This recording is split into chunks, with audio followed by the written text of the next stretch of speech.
Welcome to day 5, the Bankroll Challenge. We're playing a higher stakes PLO for the scavenger hunt. So we're going to play 100 hands of this to get our ticket. That one looks like they're stuck together too. That's what it looks like. Open ace, ace, king, 6 with a suit here. That's our suit. We are going to c-bet.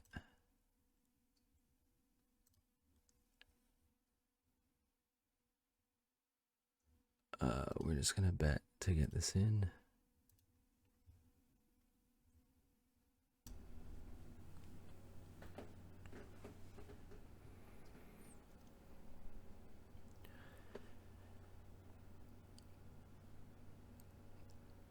So as I was saying earlier, we are playing PLO because of a scavenger hunt promotion where you get a free roll ticket. That promotion is currently over, but it was great. It was like $300 in EV per week for doing a couple things. Here we complete ace 10 9 7 single suit, or we check back. Turn a backdoor flush draw. We have a gut shot to the nuts, and we have the nut flush draw. We have sort of not enough to bet fold, but we have too much. So we're just going to call, make the nut flush. Now we're going to turn a lot of ace of diamonds hands into bluffs here for full pot, so we need to do it with the nut flush also.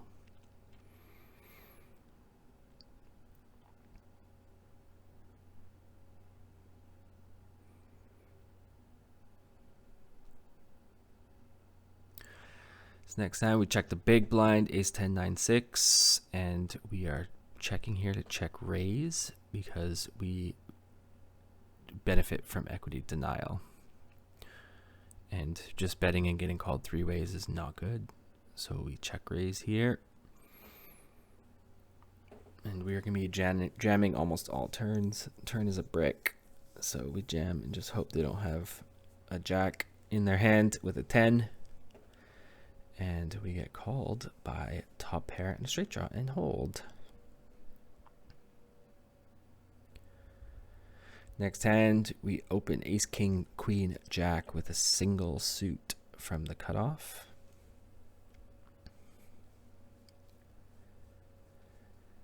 We get 3-bet. We can go either way here. We can 4-bet this, or we can just call. We're absolutely not folding. I think double suited combinations we will 4-bet, but this one we're just going to call. We flop not really too much. We have a couple of backdoors and overcards, but I don't think this is a hand we're going to want to bet. Now we turn a great card. We have a wrap, we have top pair, and we block a club, which is nice. So we are going to bet here as a bluff. And they fold.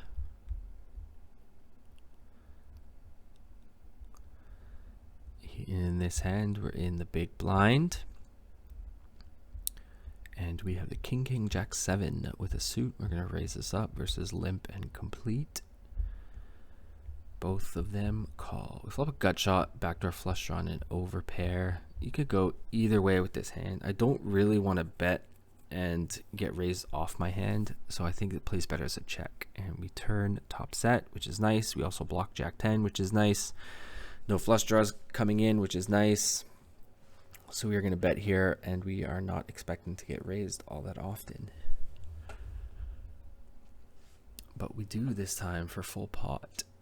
So I think we just have a clear call here and then check the side river.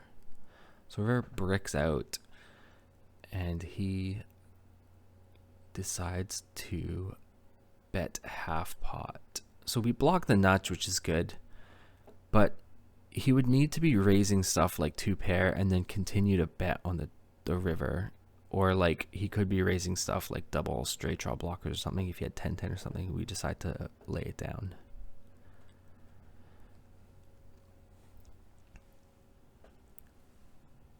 This hand in the big blind, under the gun limps. And completed by the small blind. King, king, jack 10, tri suit. This is pretty close, I think, versus under the gun. We don't want it to go like, if he limp raises, it's just a rough spot for us. Flop top set into gut shot here. There's lots of hands that are limping that is around like the 6, 7, 8 region, so we want to bet to get value from those hands. We get called by the limper, so I would imagine he's got something around that range. He could be like wrapped between the 9 and the king, or wrapped between the 5 and the 9. Both make sense. On the turn 9 of spades, we just have too much of the board now. We have top set, we have flush cards, we have a lot of jack 10, and all his draws are drawing dead, so we're going to check, trying to get him to bluff on the 9, which he doesn't do, so we're going to block river, and they just fold. So I imagine they had something like 6, 7, 8.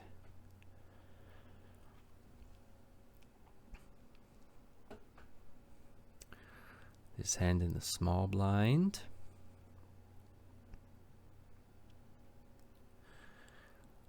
Cut off limps.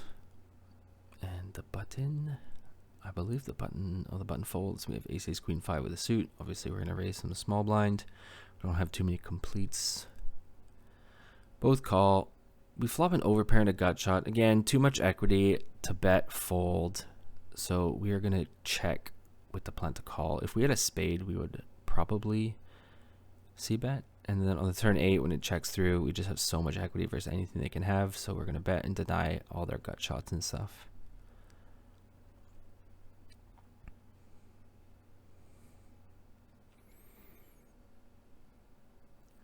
The button, ace, king, jack 10, suited to the king. We are going to open for pot here.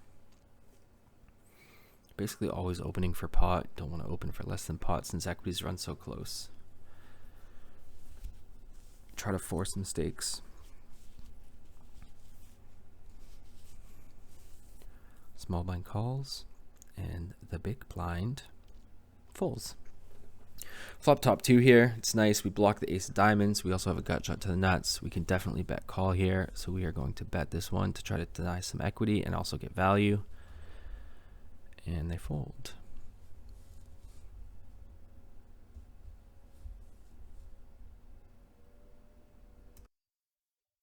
Okay, I gotta play the escalator for scavenger hunt, so shot take. Well, this could be the fastest tournament in history.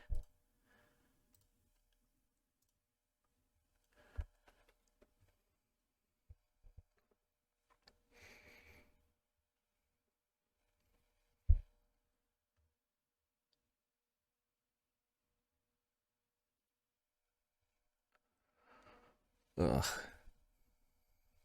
8, 10. I'll take it.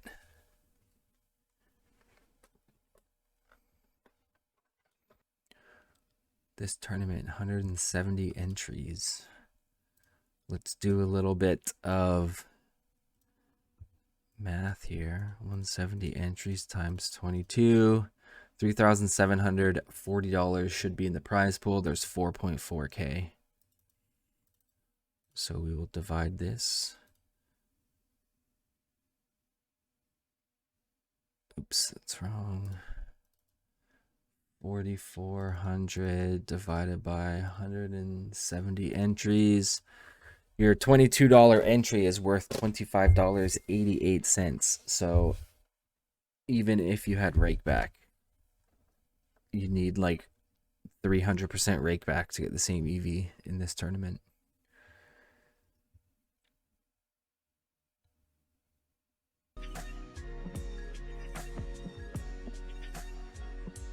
We have gotten ourselves into a situation here by getting no decent hands.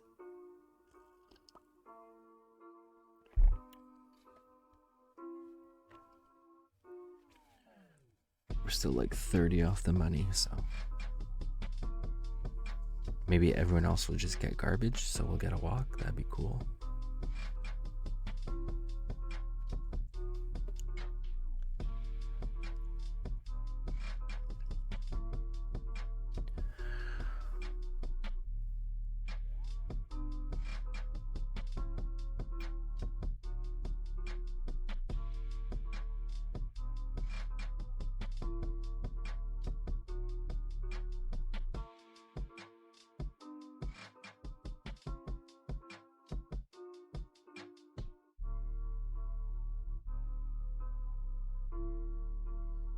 Just gonna call here. We have no fold equity.